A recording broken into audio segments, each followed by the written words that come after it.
The lake effect snow was just beginning to dust the grand wraparound porch of the house in Charlevoix, Michigan, when I realized that grief has a very specific sound. For me, it wasn't the sound of weeping. It was the sharp, rhythmic click-clack of my mother's expensive designer heels striking the 100-year-old oak floorboards. She was pacing the living room, not in mourning, but in appraisal. The house still smelled of bleach, lavender, and the inescapable, heavy scent of terminal illness. A smell that had clung to my sweaters and my skin for the better part of 4 years. My grandmother, Clara Walker, had passed away only 48 hours ago. Her hospital bed was still sitting in the center of the downstairs sunroom, stripped of its linens, waiting for the medical supply company to haul it away. Yet my mother, Melissa, was already running her manicured index finger over the top of Clara's antique mahogany credenza, checking for dust and whispering to my father about how much it might fetch at an estate auction. My name is Ainsley Walker. If you're listening from somewhere far away, drop your city in the comments so I can see how far this has traveled. And please stay with me until the end. I stood in the doorway of the kitchen, holding a mug of coffee that had gone cold an hour ago, just watching them. My father, Corey Walker, stood by the massive stone fireplace. He was scrolling through his phone, completely detached, occasionally offering a non-committal grunt to whatever my mother was saying. He wore a crisp, dark suit, the one he had worn to the memorial service earlier that morning. He looked like a man waiting for a delayed flight in a VIP lounge, mildly inconvenienced but confident that he would eventually get to his destination. And then there was my sister, Savannah, 29 years old, wrapped in a cashmere shawl that cost more than my first car, sitting on the edge of the velvet sofa as if the fabric itself might contaminate her. Savannah was the golden child of the Walker family. She had spent the entire morning dabbing her dry eyes with a monogrammed tissue, performing the role of the shattered, fragile granddaughter for the extended relatives who had traveled in for the funeral. Now that the audience was gone, the tissue was discarded, and she was busily texting on her phone, complaining about the draft in the old house. None of them asked how I was doing. None of them looked at the dark, bruised bags under my eyes, or the way my hands still had a faint, involuntary tremor from months of chronic sleep deprivation. I was 31 years old, but looking at my reflection in the hallway mirror that morning, I felt like I had aged a decade in the span of 4 years. 4 years. That was exactly how long it had been since Grandma Clara's oncologist had sat us down in a sterile white room and used the words aggressive, pancreatic, and palliative. I was 27 at the time.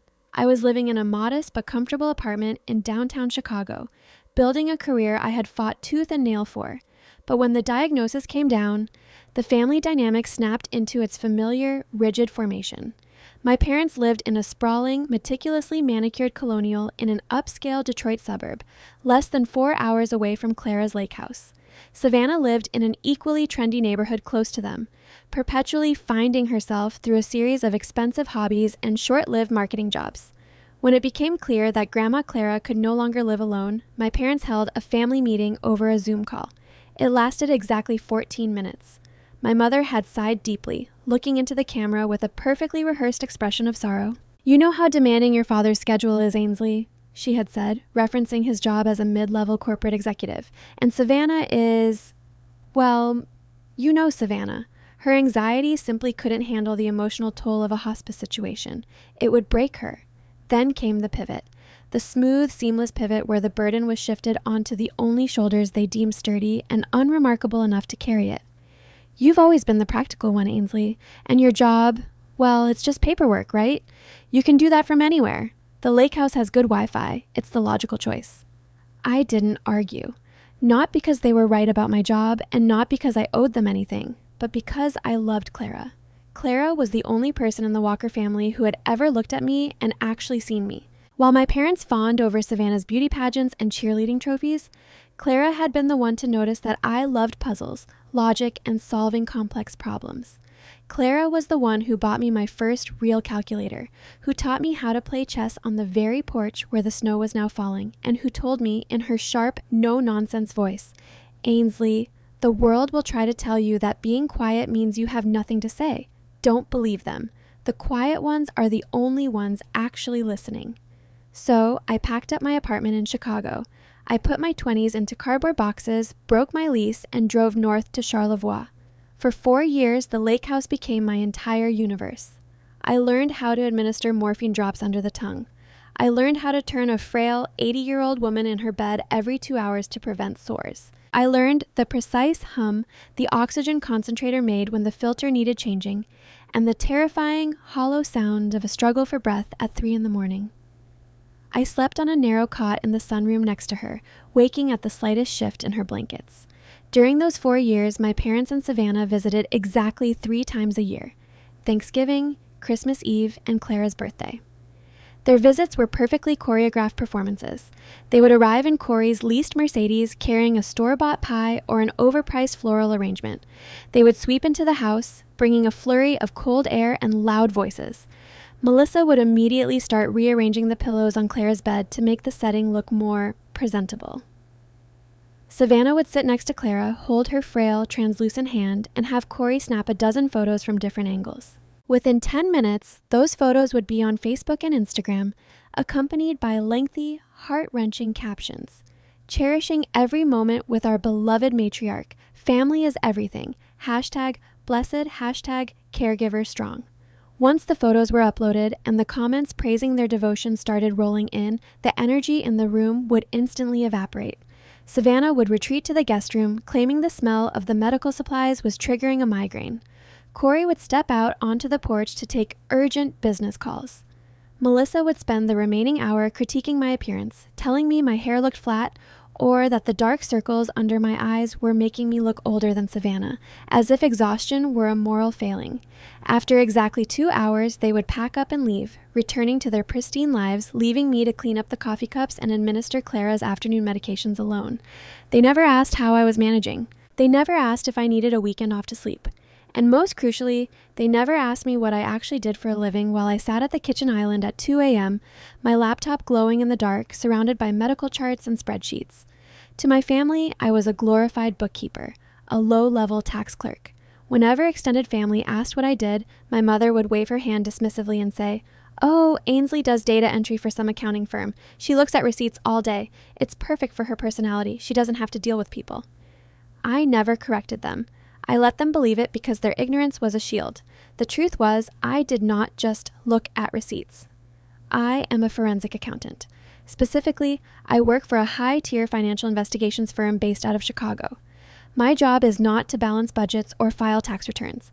My job is to find the rot. I track illicit funds, unravel corporate embezzlement schemes, and trace money laundering networks hidden beneath layers of shell companies. I am trained to look at a sprawling, chaotic mess of numbers and find the single, invisible thread that someone tried desperately to bury. I understand that money is never just money. Money is behavior. Money is motivation. Money leaves a trail that human beings are too arrogant or too careless to erase perfectly. I don't just calculate numbers. I reconstruct the psychology of the people who hide them. And when you spend your entire professional life hunting down the lies people tell with their money, you develop a very particular lens through which you view the world. You stop listening to what people say, and you start watching what they do. I had been watching my family do a lot of things over the past 4 years. I watched the way Corey's eyes always darted to the mail pile on the kitchen counter, specifically looking for Clara's bank statements, before pretending he was just looking for a pen. I watched the way Savannah would casually slip into Clara's home office during her brief Thanksgiving visits, emerging 20 minutes later with a perfectly innocent smile, clutching her oversized designer tote bag a little tighter than before. I watched the way Melissa casually asked me, over and over, if Clara was still thinking clearly, a question disguised as concern, but laced with a sharp, calculating, underlying intent. They thought I was blind. They thought that because I was quiet, because I wore loose sweaters stained with coffee and spent my days washing medical linens, my brain had somehow gone dormant. They looked at me and saw a beast of burden, useful, necessary, but fundamentally unremarkable. They had no idea that while they were performing their little charades, I was observing them with the same cold clinical precision I used to dismantle corrupt CEOs. Ainsley?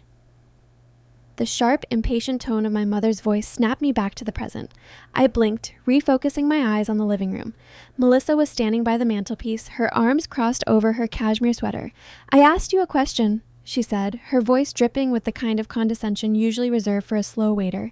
"Did Clara mention where she put the keys to the antique silver chest?" Savannah wants to take a few pieces back with her, for sentimental reasons, of course. Savannah didn't even look up from her phone. Yeah, I really want the big serving platter, she mumbled. It would look amazing on my new dining table. I looked at Savannah. She was deeply in debt. I knew this because she lacked the discipline to hide the collection notices that frequently arrived at my parents' house, which my mother would frantically intercept. Her husband's startup was hemorrhaging money. Yet, here she was, less than 2 days after our grandmother's death, eyeing a silver platter like a vulture circling a fresh carcass. The silver stays where it is, I said. My voice was quiet, but it carried across the hardwood floor, effectively dropping the temperature in the room by 10 degrees. My father finally looked up from his phone, his brow furrowing in irritation. Excuse me? The silver stays, I repeated, meeting his gaze evenly. Nothing in this house is being removed until Elias Thorne reads the will. Melissa let out a sharp, incredulous laugh. Elias Thorne? Please. Clara was barely lucid these last few months. Whatever outdated document Elias has in his briefcase is irrelevant. We are her immediate family. We are managing the estate now. She took a step toward me, her heels clicking aggressively. And quite frankly, Ainsley, considering you've been living here rent-free for 4 years, I think you've taken enough from your grandmother. I felt a slow, dark heat rise in my chest, but I kept my face entirely impassive. Rent-free. She was calling the sacrifice of my career, my youth, and my sanity a rent-free vacation.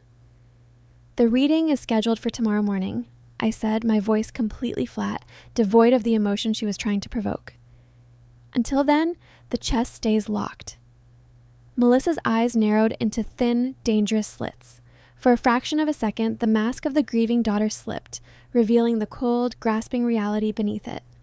She looked at Corey, and the two of them exchanged a silent, heavily loaded glance, the kind of look two people share when they realize a minor obstacle is going to require a slightly more aggressive maneuver. Fine, Corey said, his voice lowering into the register he used when he was issuing a corporate mandate. Tomorrow morning. But Ainsley, you need to understand something. This family is going to make some structural changes regarding this property, and we expect you to cooperate. He didn't ask it as a question.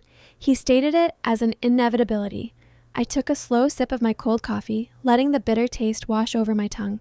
I looked at my father, then at my mother, and finally at my sister, who was still furiously tapping away on her screen, completely oblivious to the gravity of the room. They thought they held all the cards. They thought tomorrow morning would be a mere formality, a simple administrative step before they carved up Clara's life and divided the spoils.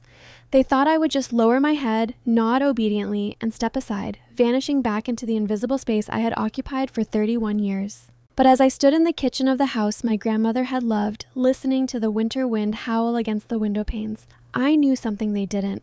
I knew that Clara Walker was the sharpest woman I had ever met. I knew that she had seen them just as clearly as I had, and I knew that tomorrow morning, when Elias Thorne opened his leather briefcase, the Walker family wasn't going to be making structural changes. The structure was already set, and the trap had already been laid. The office of Elias Thorne smelled exactly like the man himself, a blend of peppermint, old binding glue, and the dust of 1,000 settled arguments. Located in a historic brick building in downtown Charlevoix, the office was lined with floor-to-ceiling bookshelves that looked as though they hadn't been reorganized since the late 90s. Elias was 72 years old, with sharp, bird-like eyes and a meticulously trimmed gray beard. He had been my grandmother's attorney and her friend for over 3 decades. At 9 a.m., the morning after the funeral, the 4 of us sat in the oversized leather chairs across from his heavy mahogany desk. Outside, the Michigan sky was a bruised, heavy gray, threatening more snow. Inside, the silence was suffocating. My mother, Melissa, sat with her posture rigidly straight, her designer handbag resting on her lap like a shield. She had worn a tailored black blazer and pearls, an outfit that screamed, "Responsible executor." Beside her, Corey tapped his index finger rhythmically against the armrest, projecting the aura of a busy executive indulging a necessary administrative delay. Savannah was scrolling through her phone, occasionally sighing, completely unbothered by the gravity of the room. I sat slightly apart from them, my hands folded quietly in my lap.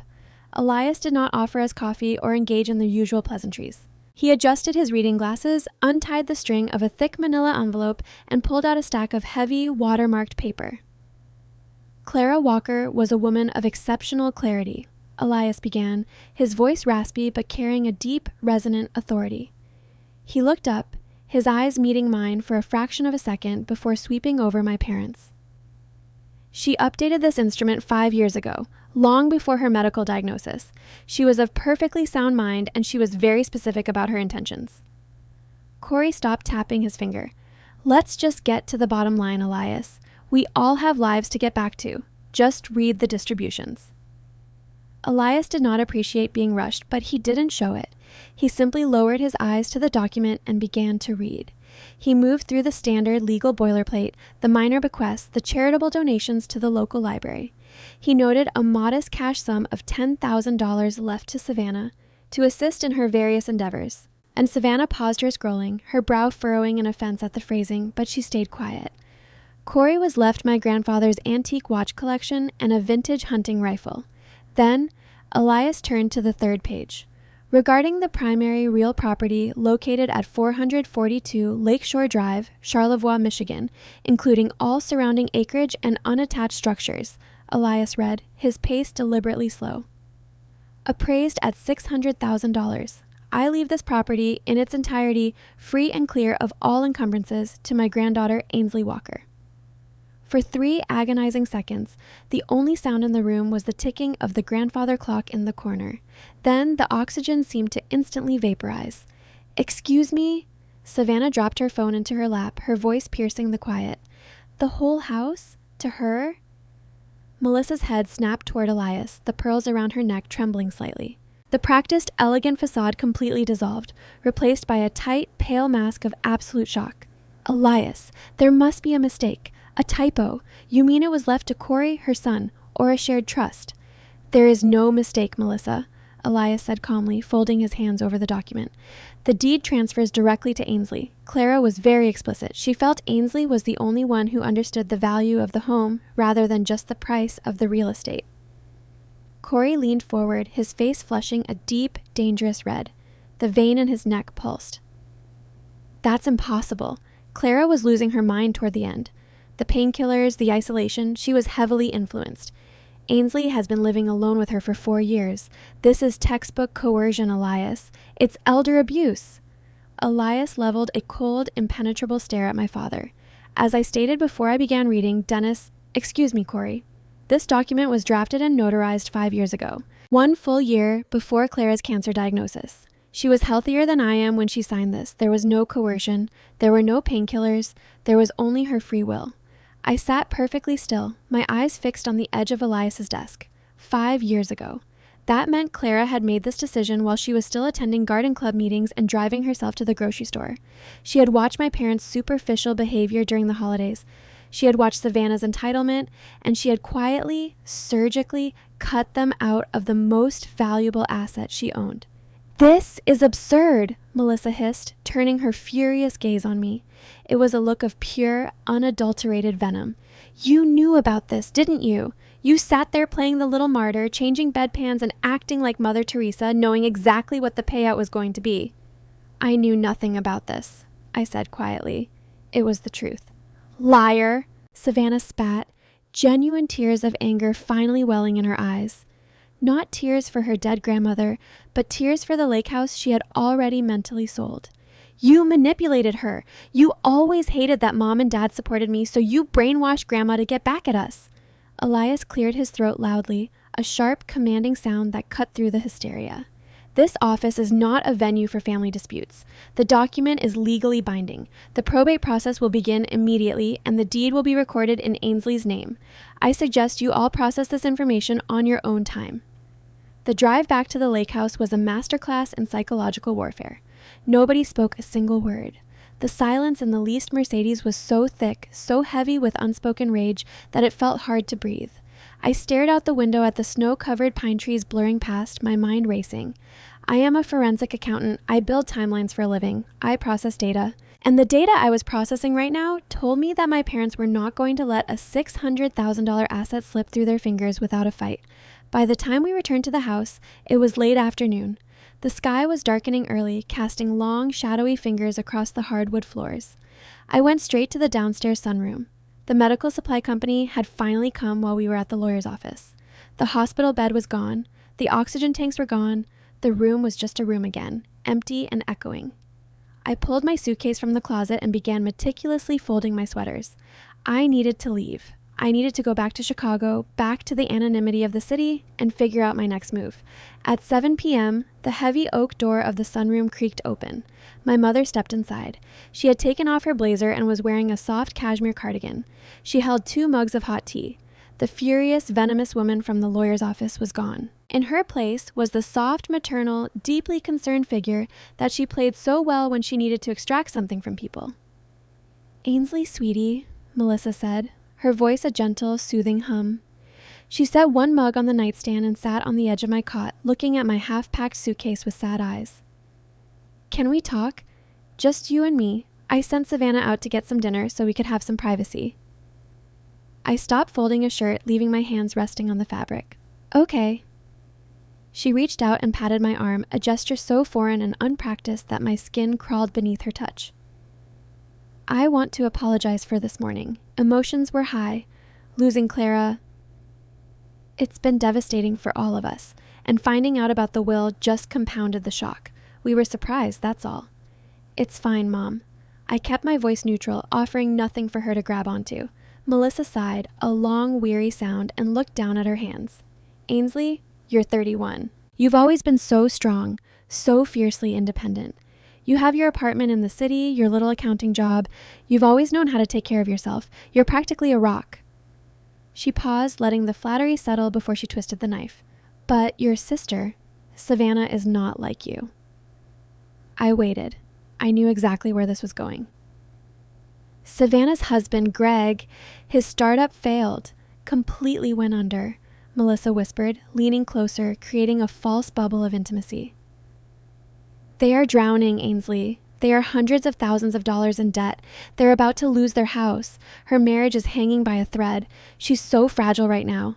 If she loses her home, I honestly don't think she'll survive it mentally." I looked at my mother's eyes. They were wide, pleading, shining with unshed tears. It was an incredible performance. "And you and Dad?" I asked softly. "Why don't you help her? Dad's a vice president." Melissa's face tightened just a fraction of an inch. "Your father's investments have been tied up lately. The market has been cruel to us too. We don't have the liquidity to save her. This lake house, Ainsley, this house was supposed to be the safety net. It was supposed to be the thing that kept our family from going under. Clara didn't know about Savannah's financial troubles when she wrote that will 5 years ago. If she had known, she would have wanted to protect Savannah. You know she would have." It was brilliant gaslighting. She was rewriting history, rewriting Clara's intentions, and weaponizing my own stability against me. She was telling me that because I was competent, I deserved nothing. And because Savannah was reckless, she deserved everything. Before I could respond, the door opened wider and Corey walked in. He didn't have Melissa's practiced softness. He walked in like a CEO entering a hostile boardroom. In his right hand, he held a sleek leather folio. He walked over to the small writing desk in the corner of the sunroom, flipped the folio open, and placed a document on the wood. He set a silver fountain pen precisely parallel to the paper. "Your mother is trying to be gentle, Ainsley, but we are out of time for gentle," Corey said, his voice hard, flat, and absolute. "This is a quitclaim deed. It legally transfers your interest in this property to a family trust, which your mother and I control. We will sell the house, pay off Savannah's debts, and secure our retirement. This is what families do. We take care of each other." I looked at the document on the desk, then back at my father. Clara left it to me. She made her choice. Corey's jaw tightened. He stepped closer to me, his physical presence looming, designed to intimidate. Clara was an old woman who lost her grip on reality long before the cancer ate her from the inside out. You isolated her. You gatekept her from us. And if you force our hand, Ainsley, I will hire a team of litigators that will drag this estate through probate court for the next 10 years. I will sue you for undue influence and elder abuse. I will tie this house up in so much litigation that you will go bankrupt just paying the legal fees on your little data entry salary." "Corey, stop. You're scaring her," Melissa said, playing the good cop perfectly. She stood up and moved next to him, turning her pleading eyes back to me.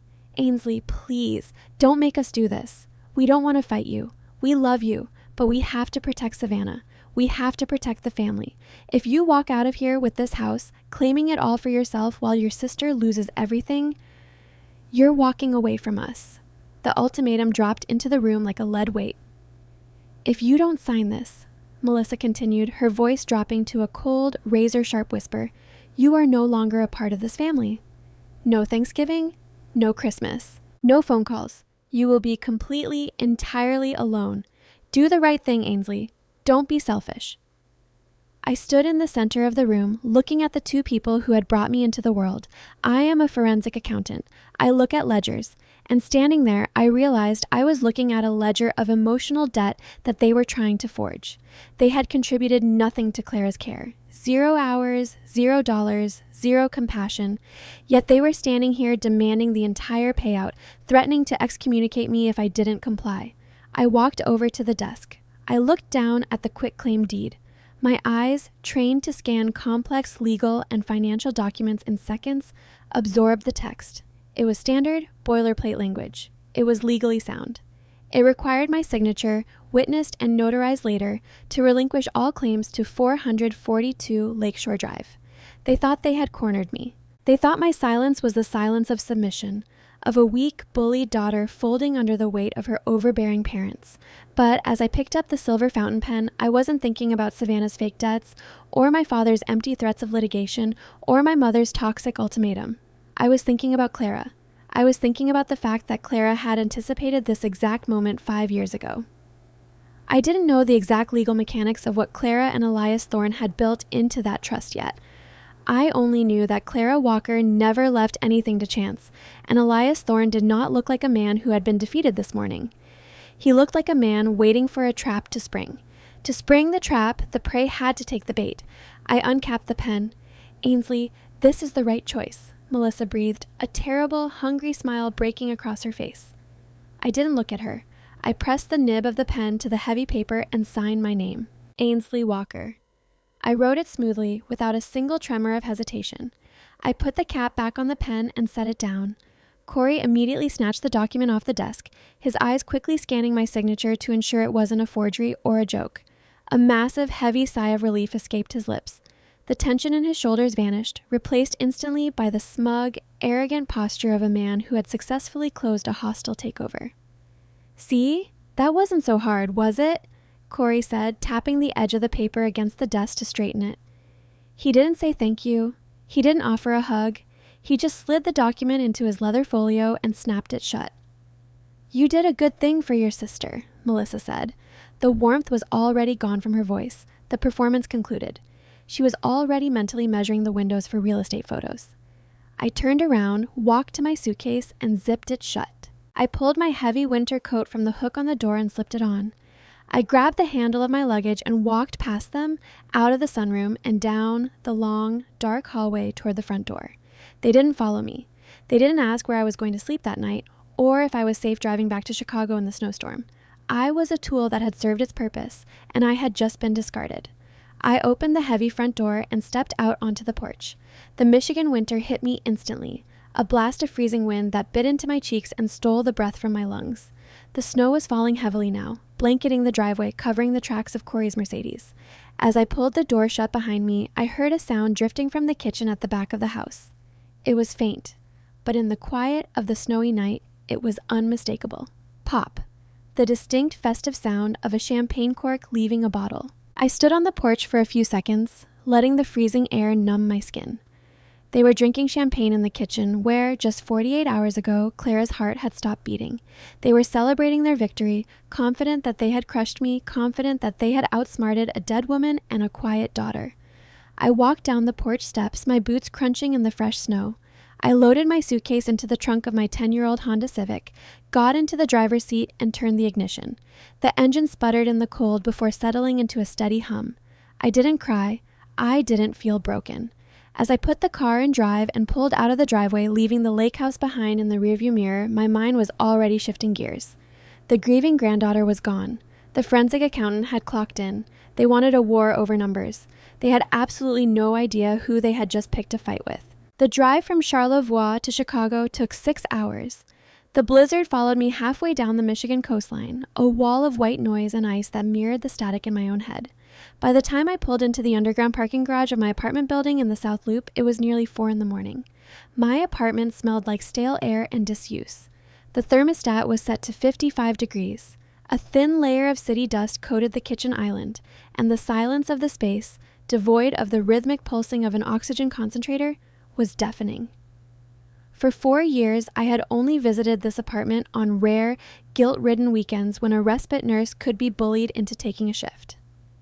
Now it was my permanent reality again. I didn't take off my coat, I didn't turn on the heat. I walked straight to the dining table, set my suitcase on the floor, and opened the heavy canvas tote bag I had carried out of the lake house. Inside the tote were not clothes or toiletries.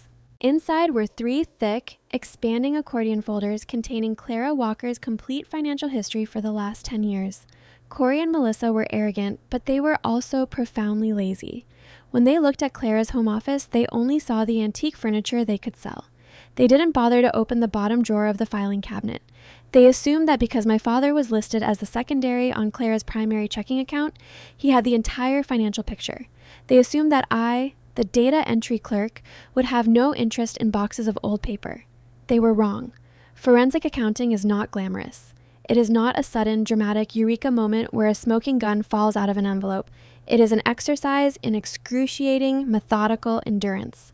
It is the art of looking at thousands of mundane transactions, grocery bills, utility payments, pharmacy copays, and waiting for the rhythm of the numbers to break. A lie always breaks the rhythm. I brewed a pot of black coffee, opened my laptop, and went to work. I started by building a master spreadsheet, digitizing every bank statement, every canceled check, and every wire transfer from the year before Clara's cancer diagnosis up to the present day. I didn't sleep. I didn't eat anything other than a piece of dry toast. The sun rose over Lake Michigan, painting my apartment in pale, cold gold, and I just kept typing. The numbers anchored me. They were a language that didn't yell, didn't manipulate, and didn't lie. By Tuesday evening, 36 hours after I had walked out of the lake house, I found the fracture. It wasn't in Clara's primary checking account, the one Corey monitored to ensure the property taxes were paid. It was in a secondary, high-yield savings account, a trust sub-account labeled Clara Walker Medical Reserve. The Clara had set this account up a decade ago, intending it to be a safety net for exactly the kind of catastrophic health crisis that eventually claimed her life. 10 years ago, when Clara's eyesight first began to fail, my father had successfully lobbied to be added as a co-signer on this specific account, citing emergency preparedness. For the first 6 years, the account sat mostly dormant, accumulating interest. But 4 years ago, exactly 2 months after Clara was diagnosed with terminal pancreatic cancer, the rhythm broke. I highlighted a cell on my screen in bright, glaring yellow. November 12th. Withdrawal $4,500. It wasn't a check written to the hospital. It was a direct electronic transfer. I cross-referenced the routing number using a financial database I had access to through my firm. The receiving account belonged to a luxury car dealership in Bloomfield Hills, Michigan, Savannah's leased Range Rover. My fingers flew across the keyboard, my exhaustion entirely vaporized by the icy, crystalline focus of the hunt. I tracked the withdrawals month by month. While I was living in a sunroom, bathing our grandmother with a sponge and fighting with Medicare representatives over the phone to cover her anti-nausea medication, Corey Walker had been systematically bleeding Clara's medical reserve dry. December. $3,200, paid to an American Express Platinum card. February, $8,000, wire transfer to a boutique interior design firm in Detroit. June, $12,500, cashier's check, memo line blank. I ran a pivot table to aggregate the losses. Over the 4 years of Clara's illness, my father had funneled exactly $142,000 out of his dying mother's medical fund. And where did it go? It went straight to Savannah. My mother's tearful, desperate speech in the sunroom echoed in my ears. Savannah's husband's startup failed. They are drowning. We don't have the liquidity to save her. It was a masterclass in projection and deceit. Savannah wasn't drowning in debt because of a failed business. She was drowning in debt because she was living a 6-figure lifestyle on a 5-figure income, and Corey had been quietly subsidizing her delusions of grandeur using Clara's money. The reason my father's investments were tied up wasn't because the market was cruel. It was because he had already exhausted his own liquid assets bailing out his favorite daughter and had turned to embezzling from his dying mother to keep up the charade. I sat back in my chair, the glow of the monitor casting harsh shadows across my face. They hadn't just abandoned Clara. They had actively stolen the resources meant to ease her suffering, knowing full well that I was there, providing free, round-the-clock labor so they wouldn't have to hire the expensive private nurses that the fund was originally designed to pay for. I was their ultimate cost-saving measure. I picked up my phone. It was 8 p.m. I dialed the direct cell phone number of Elias Thorne. I had found it printed on the letterhead of a very old piece of correspondence in Clara's files. He answered on the third ring. Thorne. Elias, it's Ainsley Walker. A brief pause. I didn't expect to hear from you this quickly, Ainsley. Are you back in Chicago? I am, I said, my voice completely devoid of inflection. I have a question about the deed I signed last night. Ah, Elias said. The single syllable carried a weight of immense, weary knowing. The quitclaim deed. I assumed Corey wouldn't waste any time. Did he threaten litigation? He did. He said he'd tie the estate up in probate for 10 years and bankrupt me. My mother said I'd be dead to the family. Elias let out a low, dry chuckle that sounded like paper tearing. Corey always was as subtle as a sledgehammer. And I suppose you signed it to keep the peace? I signed it, I said softly, looking at the spreadsheet glowing on my monitor, because I know Clara. Clara didn't leave me that house just to watch me get bullied out of it. She set a trap. I just need you to tell me what it is. The line was quiet for a long moment. When Elias finally spoke, his voice had lost its raspy edge. It was sharp, clear, and filled with a profound respect. Your grandmother always said you had a mind like a steel trap, Ainsley. She said you saw the architecture of things, not just the paint on the walls. I could hear the sound of a leather chair creaking as Elias shifted.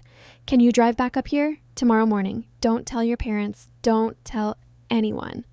I'll be there at 9, I said.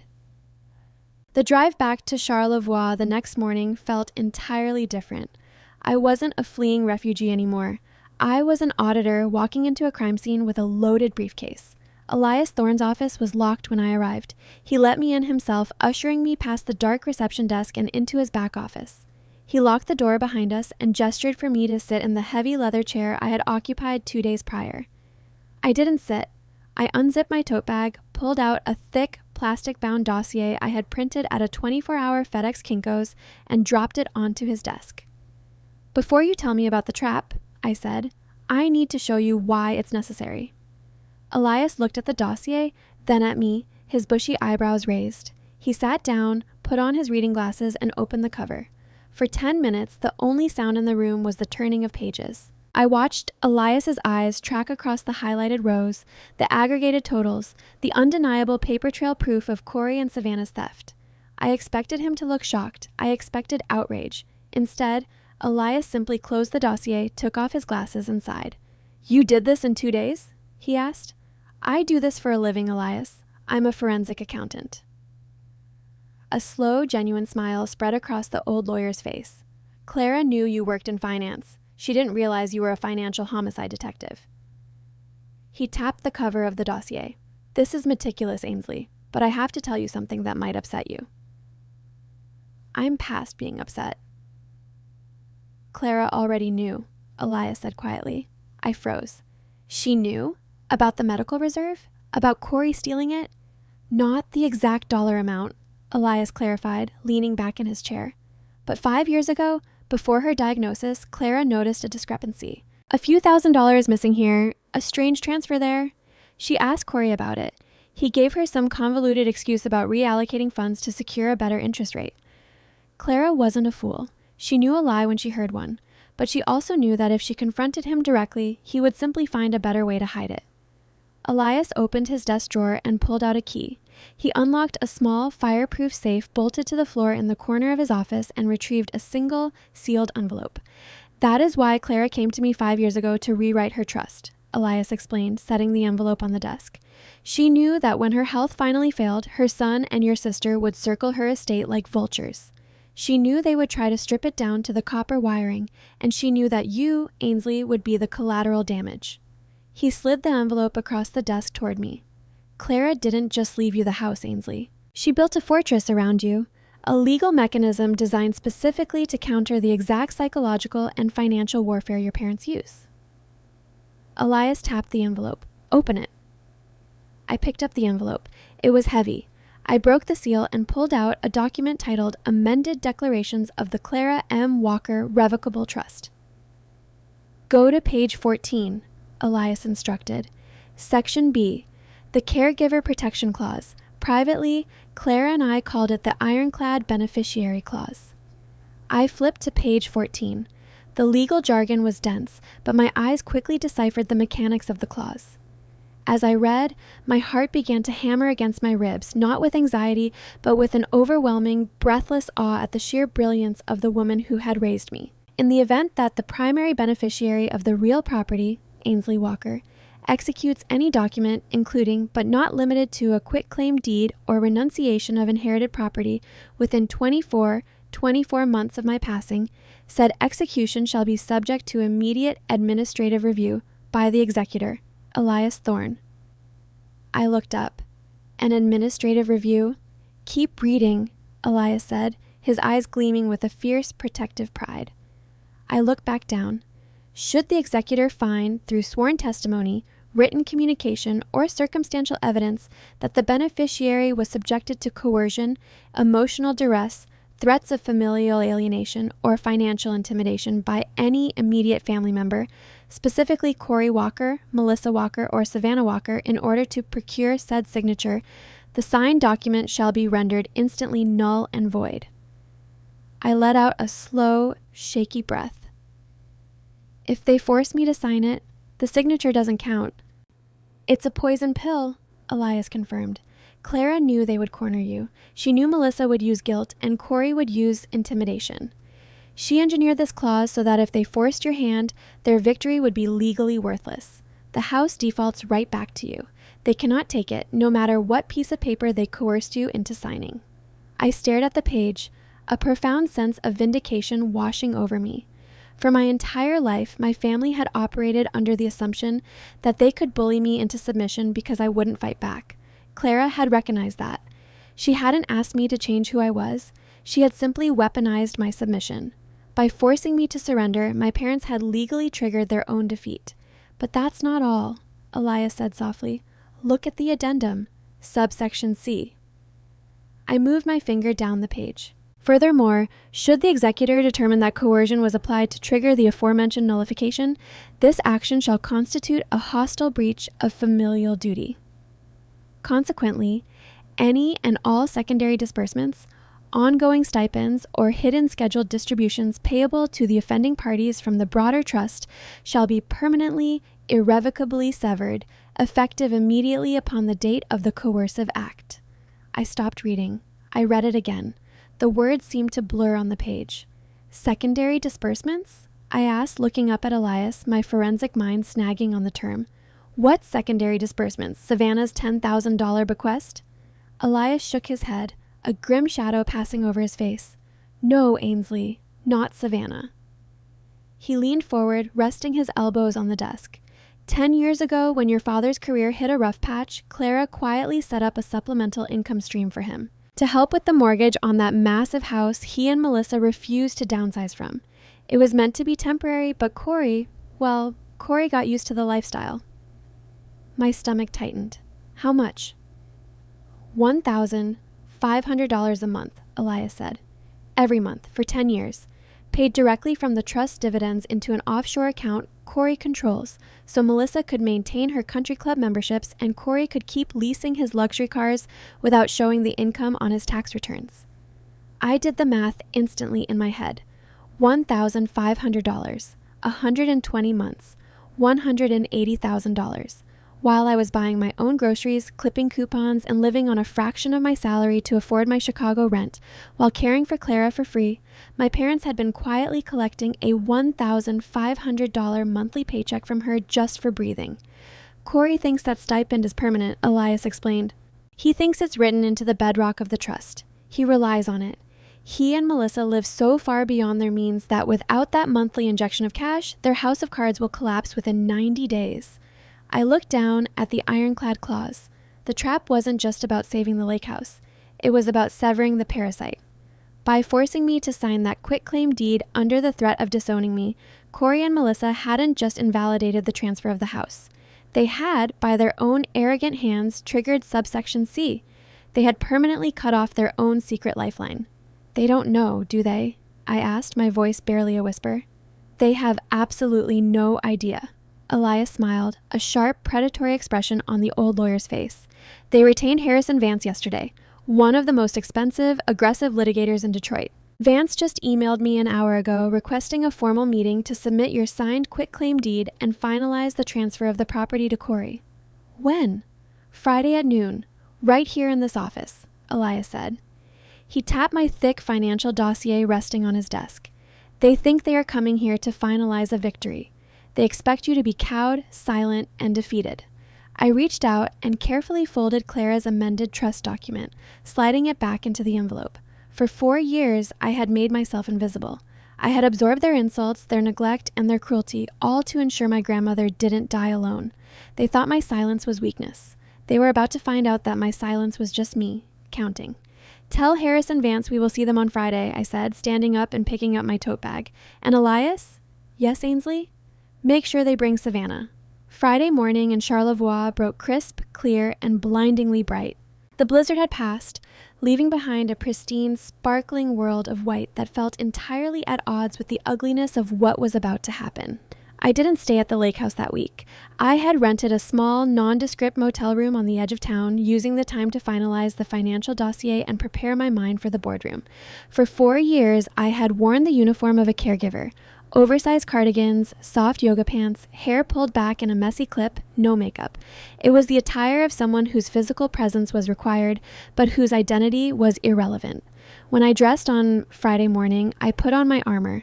I unpacked the charcoal gray, tailored suit I wore when I was subpoenaed to testify in federal court against corporate embezzlers. I put on a crisp white silk blouse and black leather pumps. I pinned my hair back into a sleek, severe twist. When I looked in the motel mirror, the exhausted, invisible daughter was gone. Staring back at me was Ainsley Walker, senior forensic accountant, cold, precise, and completely out of patience. I arrived at Elias Thorne's office at 11:45 a.m. He led me into a large, wood-paneled conference room at the back of the building. The room was dominated by a heavy mahogany table that had likely seen decades of bitter disputes and broken partnerships. I took a seat on the side facing the door, opened my leather briefcase, and placed a single, slim manila folder on the table in front of me. At exactly noon, the heavy oak door swung open. My mother, Melissa, entered first. She was carrying a structured Hermes Birkin bag, an accessory designed to project an aura of unassailable wealth. She wore a tailored camel coat and a look of serene, victorious condescension. Corey followed close behind, his posture radiating the smug confidence of a man who believed he had already won the war. Savannah trailed them, holding a massive iced coffee, looking deeply annoyed that she had been forced to wake up before noon on a Friday. And then there was Harrison Vance. Vance was a man who clearly charged by the minute and wanted everyone in the room to know it. He wore a custom-fitted navy pinstripe suit, a platinum Rolex, and the slick, predatory smile of a litigator who made his living bullying local attorneys. He carried a sleek carbon fiber briefcase, setting it down on the table with a sharp, authoritative thwack. Elias Thorne remained seated at the head of the table, his hands neatly folded.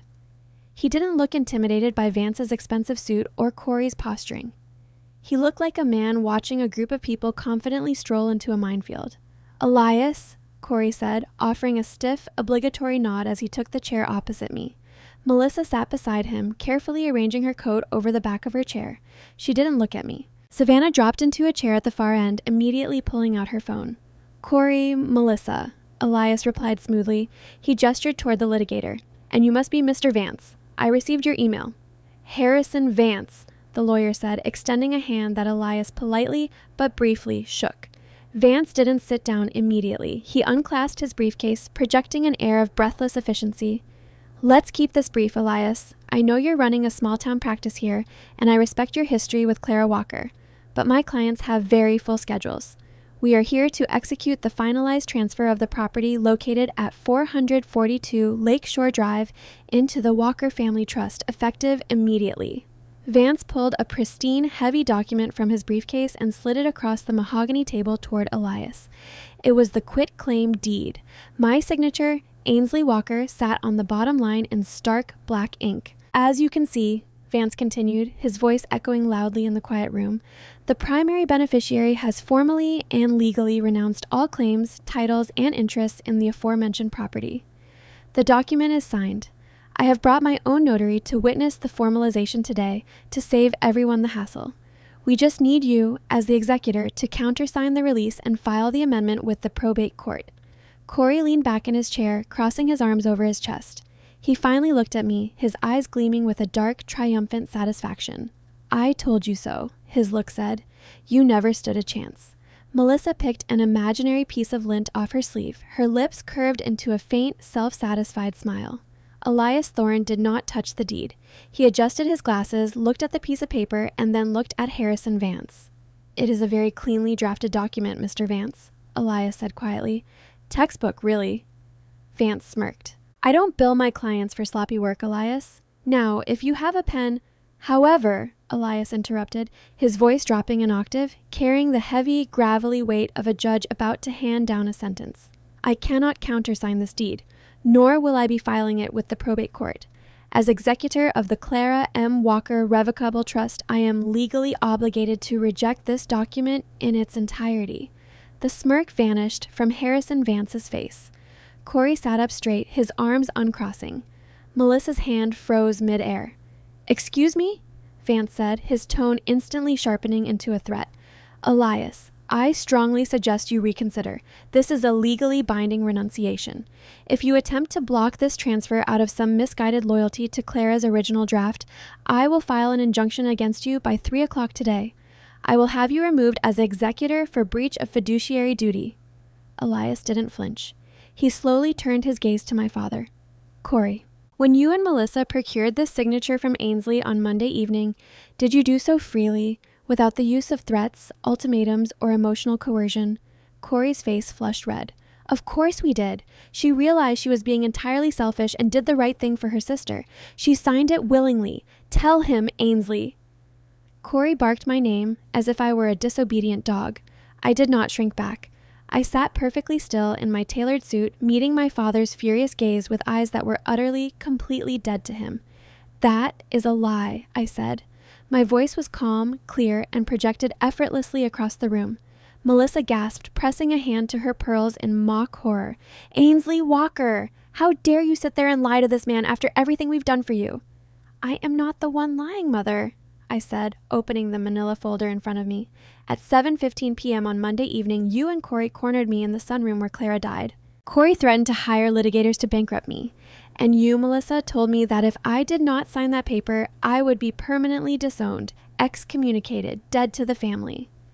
That is hearsay, Harrison Vance snapped, leaning heavily on the table. He said, she said, it holds absolutely zero weight in a probate dispute. My clients deny these baseless allegations, and unless you have a signed confession, Elias, this deed stands. I don't have a signed confession, I said, looking directly at Vance. I have something better. I have arrogant, careless footprints. I pulled a sheet of paper from my folder and slid it across the table. It stopped precisely in front of Harrison Vance. At 7:45 p.m. on Monday evening, 20 minutes after I signed that deed and walked out the front door, my mother sent me a text message. I said, my voice clinical and detached. I have provided a time-stamped, authenticated printout of that message, verified by my firm's digital forensic software. Vance looked down at the paper. I watched his eyes dart back and forth as he read Melissa's exact words. I'm glad you made the right choice tonight, Ainsley. If you had walked out without signing that deed, your father and I would have cut you out of this family forever. You would have had nothing. See you at Thanksgiving. Mom. Vance's jaw tightened. He shot a furious, disbelieving glare at Melissa. Melissa's face went chalk white. She opened her mouth to speak, but the words died in her throat. And just in case Mr. Vance wants to argue that a text message lacks the necessary context of intimidation, I continued, pulling a second sheet of paper from the folder.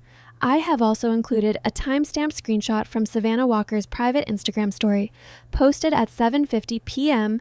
that same evening. I slid the second paper across the table. It was a crystal-clear, full-color photograph of Corey Walker standing in the lake house kitchen, triumphantly pouring a bottle of expensive Veuve Clicquot champagne into a crystal flute. The caption reads, I said, my eyes locking onto Savannah, who had suddenly dropped her phone, her face draining of all color. House secured, drama over, Ainsley finally folded. #winning. The silence in the conference room was absolute. It was the heavy, suffocating silence of a catastrophic structural collapse. Harrison Vance stared at the 2 pieces of paper. He was a shark, but he was a smart shark. He knew exactly what he was looking at. He was looking at concrete, documented evidence of familial extortion, handed to him by his own client's staggering stupidity. "Even with this," Vance said, his voice noticeably lacking its previous bluster, trying desperately to salvage the situation. "Even if coercion is alleged, it would require a lengthy civil suit to invalidate the deed. The property remains in limbo."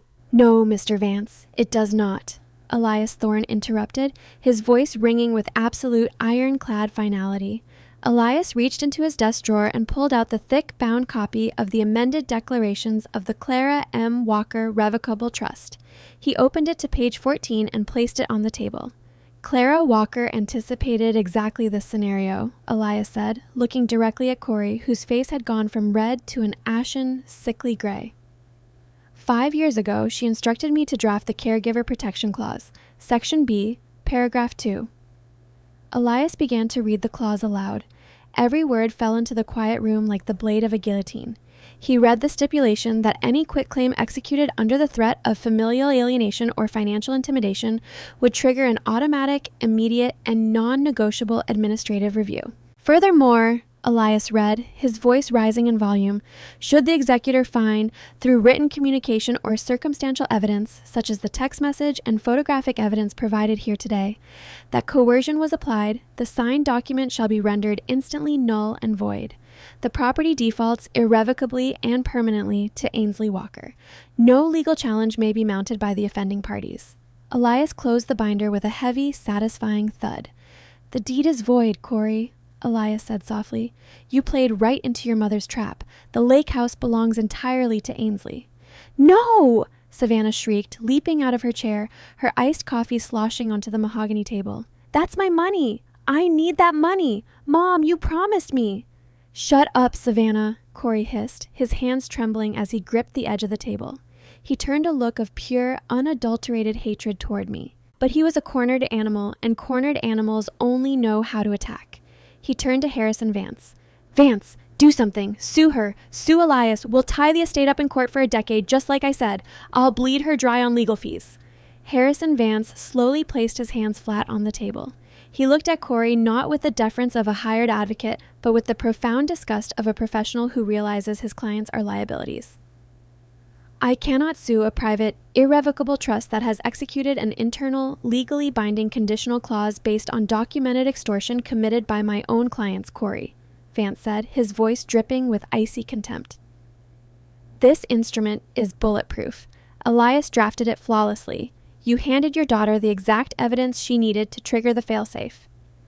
Vance snapped his carbon fiber briefcase shut. "I am officially withdrawing as your counsel. You will receive my invoice for the retainer by Monday." "Wait!" Melissa cried out, her composure entirely shattered. She lunged forward, her perfectly manicured hands grasping at the air. "Harrison, you can't leave! We paid you! You paid me to execute a clean transfer, Mrs. Walker, not to participate in a documented fraud," Vance said coldly. He picked up his briefcase, turned on his heel, and walked out of the conference room without looking back. The door clicked shut, leaving the 4 of us alone with Elias. Corey was hyperventilating, his chest heaving under his tailored suit. The reality of his failure was crashing down on him. He had lost the $600,000 lake house. He had lost his leverage over me. "You little," Corey snarled, leaning across the table toward me, the mask of the civilized vice president completely destroyed. "You think you're so smart, Ainsley. You think you've won. Enjoy the house. But you listened to me very carefully. Your mother meant what she said. You are dead to us. We are done with you." And I looked at the man who had ignored me for 31 years, who had stolen from his dying mother, and who had tried to emotionally blackmail me into the dirt. "I'm not finished, Corey," I said quietly. Corey froze. Elias Thorne adjusted his glasses, a grim, humorless smile touching the corners of his mouth. "Ainsley is correct. You see, Corey, Clara was a very thorough woman. When she drafted the Caregiver Protection Clause, she didn't just want to protect Ainsley's inheritance. She wanted to penalize the aggression. Elias opened the trust binder one last time, turning to the addendum. Subsection C, Elias announced to the room. Melissa's eyes widened in sudden, blind panic. She didn't know the legal terminology, but she recognized the tone of a judge about to deliver the final, lethal blow. As per Clara's explicit instructions, Elias read, his voice slow and deliberate, should the executor determine that coercion was applied to trigger the nullification of the deed, this action shall constitute a hostile breach of familial duty. Consequently, any and all secondary disbursements, ongoing stipends, or hidden scheduled distributions payable to the offending parties from the broader trust shall be permanently, irrevocably severed, effective immediately. Elias looked up, over the rim of his glasses, directly into my father's eyes. The $1,500 a month, Corey, Elias said softly. The stipend Clara has been quietly paying you for the last 10 years to keep your mortgage afloat. It is gone. Terminated. As of Monday evening at 7:45 p.m., the bank of Clara Walker is permanently closed to you. It was as if all the oxygen in the room had been instantly incinerated. Corey Walker, the arrogant, commanding corporate executive, literally slumped backward into his chair. His mouth opened, but no sound came out. The blood drained from his face so rapidly I thought he might pass out. What is he talking about? Savannah asked, her voice shrill and panicked, looking frantically between her parents. Dad? What stipend? What does he mean the money is gone? How are you going to pay off my credit cards?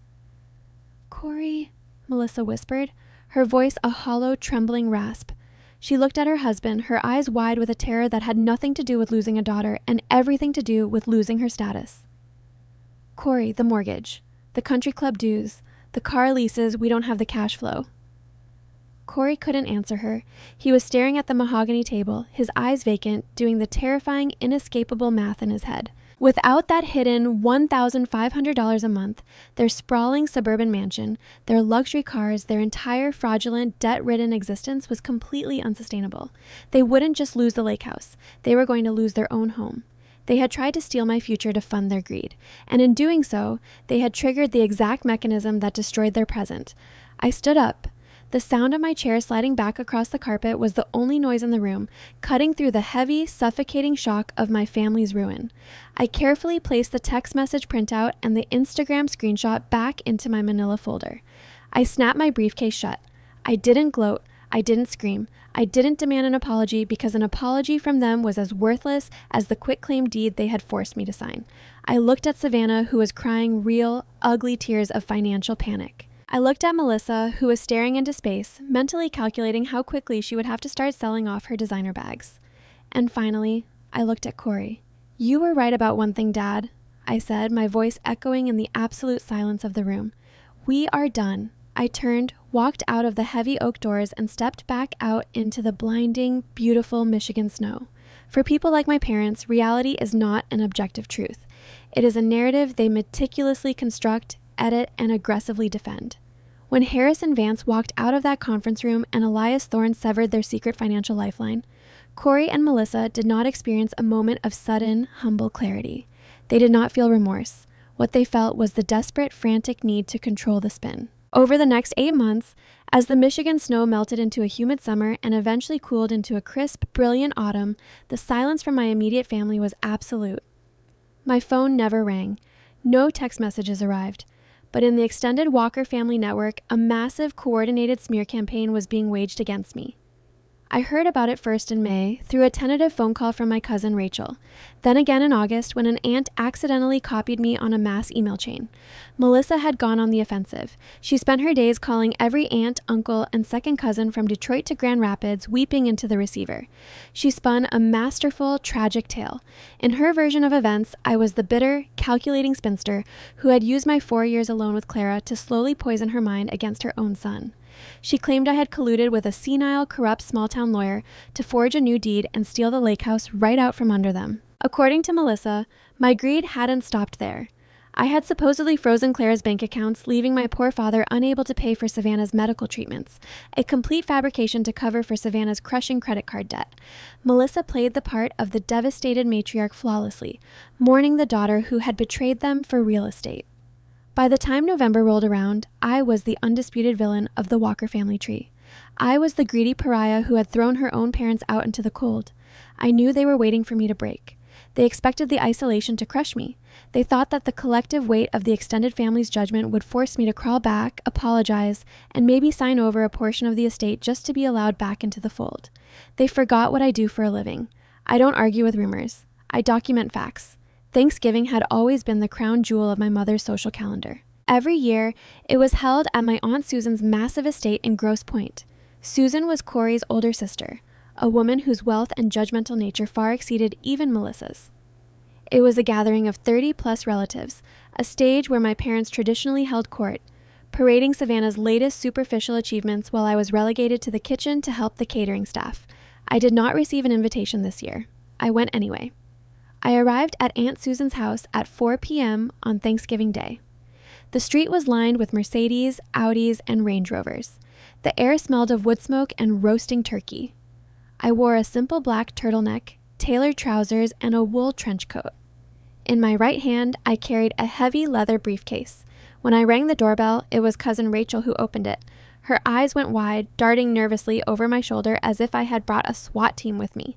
"Ainsley, what are you doing here? Your mom said you—" "Happy Thanksgiving, Rachel," I said, stepping past her into the grand foyer. The low hum of 30 people drinking wine and exchanging pleasantries drifted from the formal living room. I walked straight toward the noise. As I crossed the threshold into the room, it was as if someone had pulled the plug on a speaker. The laughter abruptly died. Conversations snapped shut. 30 pairs of eyes turned to look at me, their expressions ranging from uncomfortable shock to outright hostility.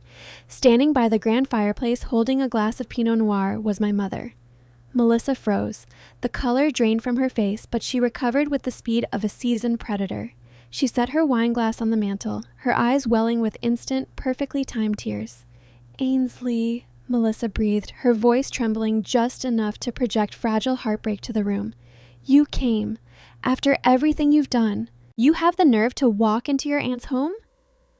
Corey materialized beside her, his jaw set in a hard, furious line. He looked older, thinner. The stress of losing Clara's secret stipend had clearly begun to erode his corporate facade. "You need to leave, Ainsley. Right now. You are not welcome here." Aunt Susan stepped forward, her arms crossed defensively. "We know what you did, Ainsley. Your parents have been through enough trauma without you showing up here to flaunt the house you stole from them. It's despicable." The murmurs of agreement rippled through the room. Cousins shook their heads. Uncles glared. Savannah, sitting on a velvet ottoman in the corner, let out a loud, theatrical scoff and rolled her eyes. I stood in the center of the Persian rug, surrounded by a tribunal of my own blood, and I felt absolutely nothing but a cold, clinical calm. "I'm not here for the turkey, Susan," I said, my voice carrying effortlessly through the dead, silent room. I walked over to the massive mahogany coffee table, sweeping a stack of glossy magazines out of the way. And I didn't steal anything. But since my mother has spent the last 8 months treating this family like a jury, I figured it was time to present the evidence. I unlocked my briefcase. The click-clack of the brass latches echoed like gunshots. I pulled out 5 thick, spiral-bound dossiers. They were copies of the exact same financial audit I had presented to Elias Thorne, updated with the final bank certifications. I dropped them onto the coffee table. They landed with a heavy, authoritative thud. "What is this?" Aunt Susan demanded, frowning at the binders. "That is a forensic financial audit," I said, looking directly at my father. Corey's eyes darted to the binders, and for the first time that day, genuine, unadulterated terror flashed across his face. "Don't look at that," Corey snapped, lunging forward to grab the dossiers. "This is private family business. Susan, throw her out!" I stepped in front of the table, blocking him. "If it's private, Corey, why has Melissa been discussing it with every person in this room since May?" I turned to my aunt. "Pick it up, Susan. Open it to page 4. Susan, driven by a mixture of indignation and irresistible morbid curiosity, reached past her brother and picked up the top binder. She flipped it open. "I spent 4 years living in a sunroom, bathing our grandmother, changing her sheets, and holding her hand while she screamed in pain from pancreatic cancer," I said, my voice dropping the polite detachment, filling the room with a raw, razor-sharp intensity that pinned everyone in place. During those 4 years, Corey and Savannah visited 3 times a year for photo ops. "We couldn't bear to see her suffer." Savannah whined from the corner, but her voice wavered. "No, Savannah, I corrected, not even looking at her. You couldn't bear the inconvenience. But you certainly didn't mind her money, did you, Dad? I turned back to the room. 10 years ago, Clara Walker set up a high-yield medical reserve account to pay for end-of-life care, private nurses, and hospice. Corey was placed on the account as a secondary signer for emergencies. Susan was staring at the spreadsheet on page 4. Her eyes were tracking the bright yellow highlighted rows. Corey, she whispered, her brow furrowing in confusion. What are these withdrawals? Clara never hired private nurses, I said to the room. She didn't need to, because I did it for free. But the money vanished anyway. If you look at the aggregated totals on page 10, Susan, you will see that over the 4 years Clara was dying, Corey systematically drained $142,000 from her medical reserve. A collective gasp sucked the air out of the room. That's a lie, Melissa shrieked, her mask completely shattering. She grabbed her husband's arm. Corey, tell them she fabricated this. She works with computers. She made it all up. Those are certified bank records, Melissa, I said coldly, subpoenaed by Elias Thorne directly from Chase Manhattan. The routing numbers for the outbound transfers are all listed in the appendix. I pointed at Savannah, who was now sitting frozen on the ottoman, her iced coffee shaking in her hands. $4,500 to a luxury car dealership in Bloomfield Hills for Savannah's Range Rover lease. I listed off, relying on my flawless memory of the ledgers. $3,200 to pay off her American Express Platinum card. $12,000 for interior design work. While I was fighting with the pharmacy over co-pays for Clara's anti-nausea medication, Corey was embezzling from his dying mother to fund Savannah's lifestyle. Aunt Susan looked up from the binder. She looked at her brother as if he had suddenly morphed into a stranger. Corey, Mom's medical fund? You stole from Mom? It was an advance on my inheritance, Corey shouted, his face purple, his corporate composure entirely destroyed. He looked around the room, panic bleeding into his voice as he saw the disgust registering on the faces of his siblings and cousins. I was the only son. That money was going to come to me eventually anyway. Savannah was in trouble. I was just reallocating family assets. You don't reallocate a dying woman's medical fund to buy leather car seats, Corey, Susan said, her voice dripping with absolute revulsion. She dropped the binder back onto the table as if it were infected. The social hierarchy of the room inverted in a matter of seconds. The sympathetic looks that had been directed at Melissa vanished, replaced by hard, judgmental stares. The whispering started, but this time, it wasn't about me. There's one more thing, I said, cutting through the murmurs. I wasn't finished. I was here to burn the entire corrupt structure to its foundation. I looked at my mother. You spent 8 months telling this family that I stole the lake house. You told them I tricked Clara. I reached into my coat pocket and pulled out a single folded sheet of paper. This is a copy of Clara's Caregiver Protection Clause, signed and notarized 5 years ago, long before she was sick. I handed it directly to Susan, who snatched it up. Clara knew Corey was stealing, I explained to the room. She built a trap into her trust. She stipulated that if Corey and Melissa ever tried to force me to sign away my inheritance using emotional blackmail or threats, the deed would instantly void itself, and they would permanently lose the secret $1,500 monthly stipend Clara had been paying them for 10 years to keep their suburban mansion out of foreclosure. Melissa let out a choked, guttural sob, burying her face in her hands. They fell for it, I said, the absolute finality of the statement ringing in the grand living room.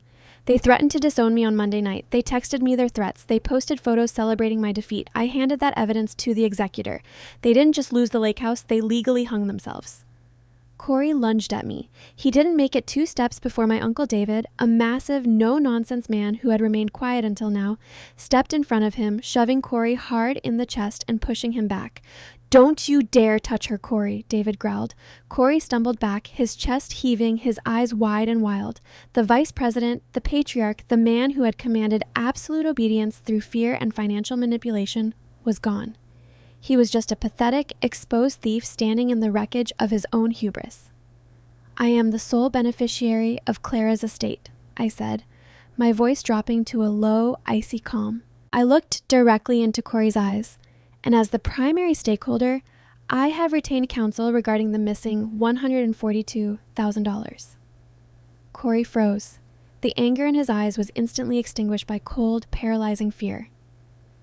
What you did isn't just an ugly family secret, Dad, I said, the word Dad dripping with venom.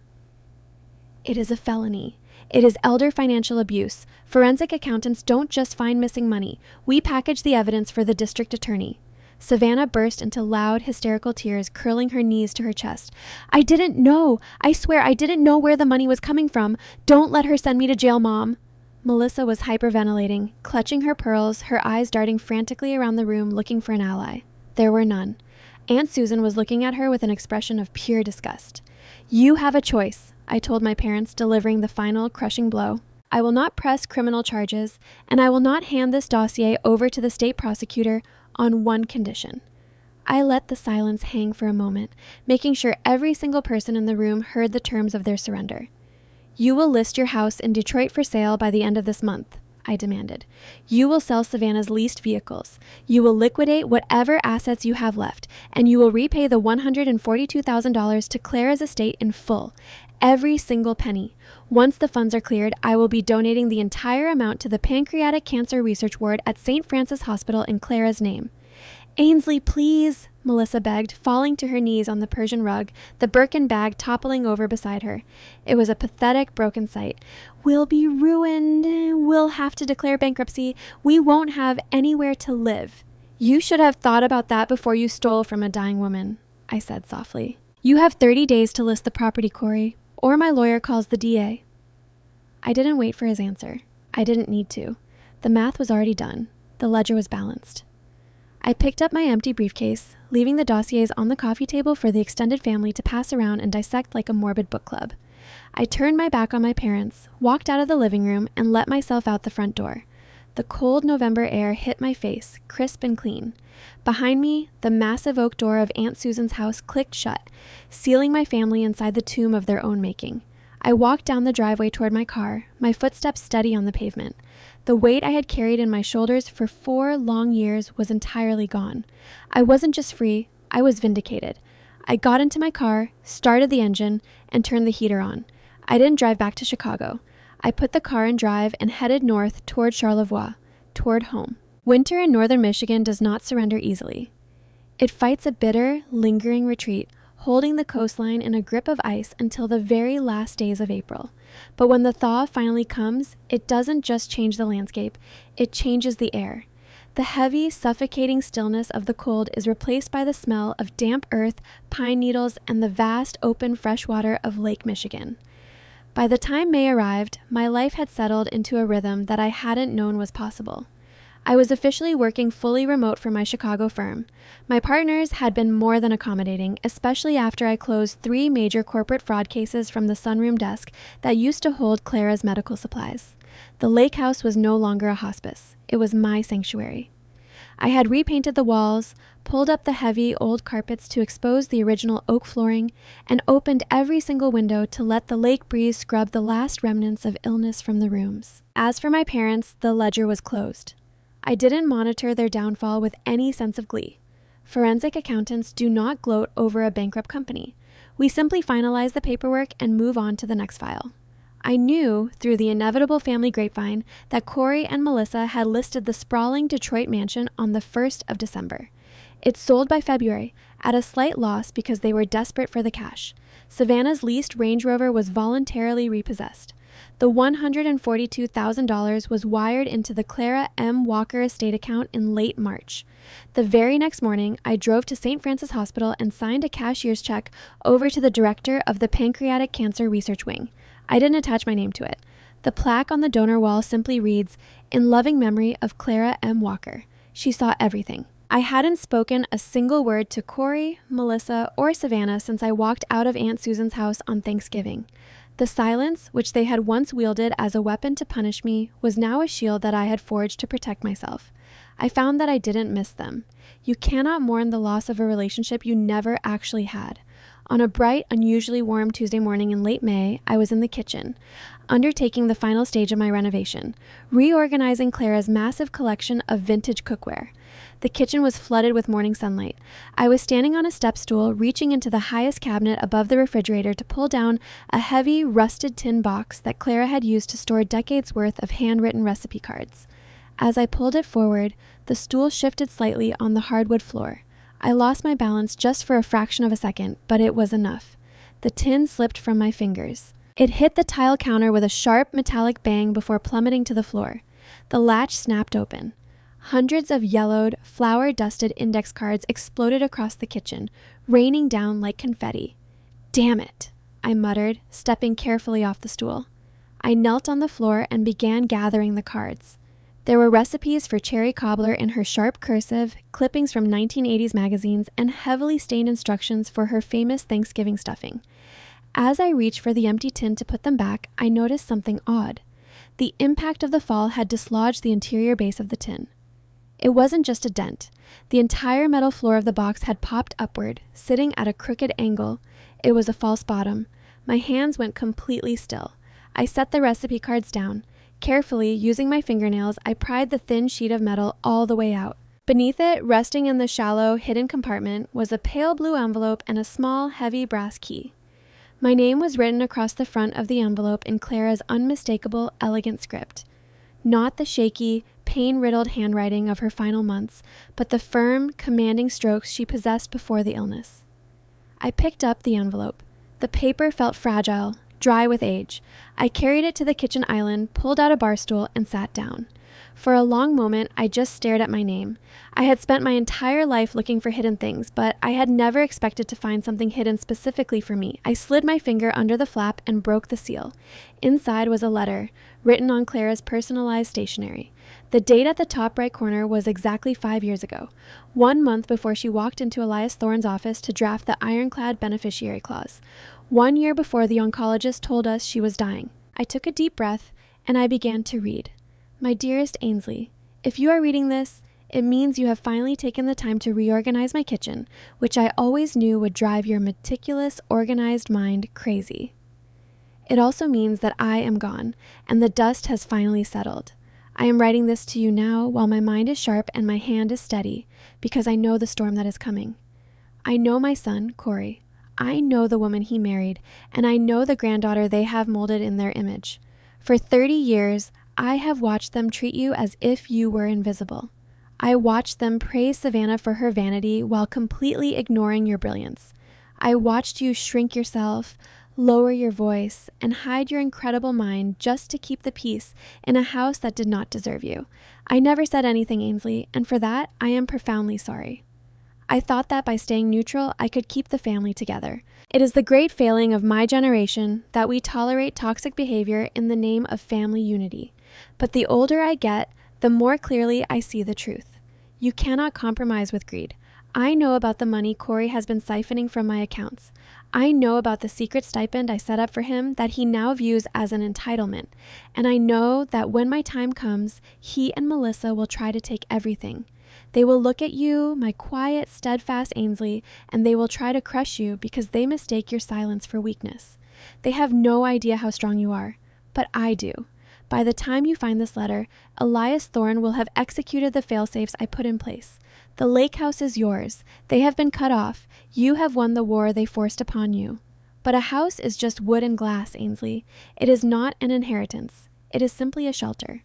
Your real inheritance is what you will find at the First National Bank of Charlevoix.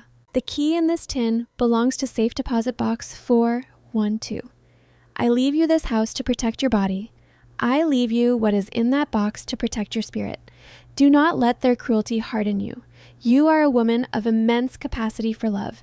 I know this because I know that when I eventually fall ill, you will be the only one who stays by my bed. You will be the one holding my hand at the end. I am thanking you for it now in advance because I know you will not ask for thanks when the time comes. Live beautifully, Ainsley. That is the only true revenge. All my love, forever, Grandma Clara. I didn't realize I was crying until a tear slipped off my jaw and landed on the pale blue paper, blurring the ink on the word beautifully. I pressed the heel of my hand to my eyes, a ragged, breathless sob tearing its way out of my throat. For 4 years, I had convinced myself that my sacrifice was a one-way street. I had believed that I was giving my youth to a woman who, in her pain-medicated haze, barely even registered what I was giving up. But she knew. She had known before it even happened. She had seen the trajectory of my family's cruelty, and she had spent her final healthy years quietly, brilliantly, building a fortress to keep me safe from the fallout. I was never invisible to her.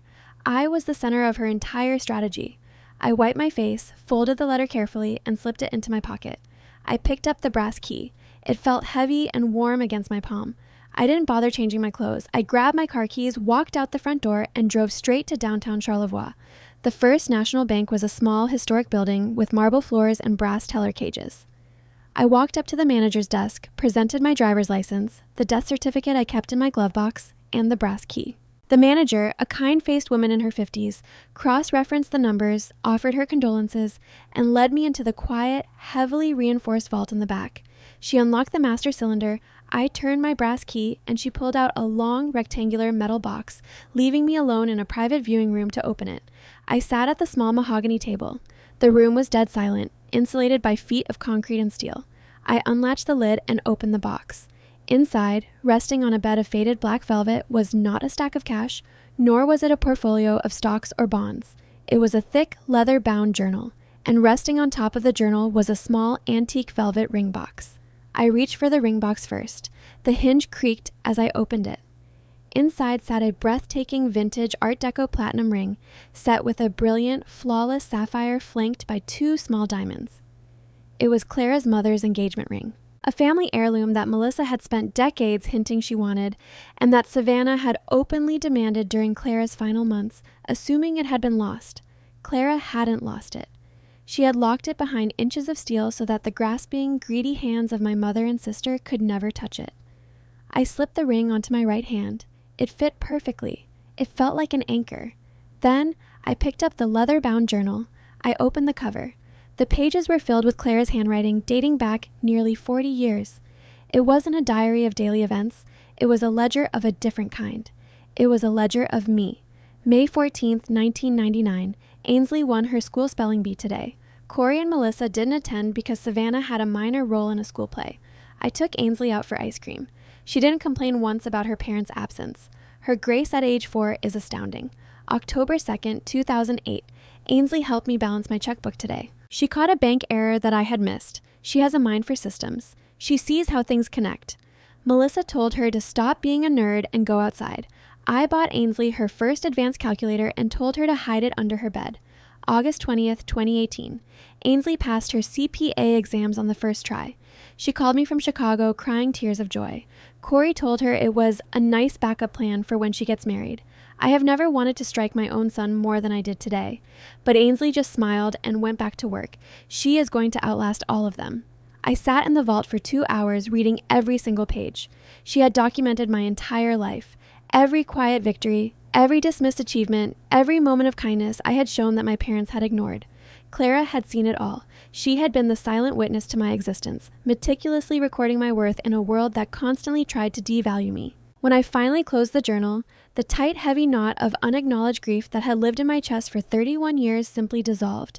I wasn't a forensic accountant balancing a ledger of trauma anymore. I was just a granddaughter who had been loved entirely, perfectly, and completely. I placed the journal in my tote bag, walked out of the bank, and drove back to the lake house. When I pulled into the driveway, the late afternoon sun was beginning its slow descent over Lake Michigan, painting the sky in brilliant strokes of gold and bruised violet. I stepped out of the car and walked toward the wraparound porch. I stopped at the bottom of the wooden steps, running along the entire length of the front porch, climbing up the white wooden trellises were Clara's prized antique climbing roses. All winter, they had looked like dead, thorny, hopeless briars. Even in April, they had seemed dormant and lifeless, but today they had finally bloomed. Hundreds of vibrant velvet red roses were open to the sun, their heavy, sweet perfume filling the crisp Michigan air. They were aggressive, beautiful, and deeply, stubbornly alive. They had survived the bitter freeze, they had survived the neglect, and they had come back stronger, rooting themselves deeper into the earth. I walked up the steps, running my fingers lightly over the soft red petals. The sapphire ring on my right hand caught the evening light, throwing a spark of blue across the porch. I opened the front door, stepped into the quiet, peaceful warmth of my home, and locked the door behind me. For the first time in my life, I wasn't waiting for the other shoe to drop. I wasn't bracing for the next insult, the next demand, or the next family crisis. The Walker family empire of lies had collapsed, and I had simply stepped out of the rubble, completely unharmed. They had thought I was the weak link. They thought I was the easiest target. They forgot that the quietest people in the room are the only ones who know exactly where all the bodies are buried. Thank you so much for listening to Ainsley's story.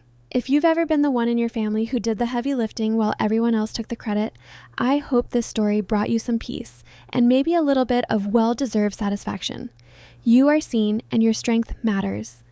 If this story resonated with you, please hit that subscribe button, give this video a like, and share it with someone who might need to hear it today. I have so many more stories of quiet resilience and ultimate justice to share with you. Until next time, take care of yourselves and don't let anyone convince you that your silence is weakness.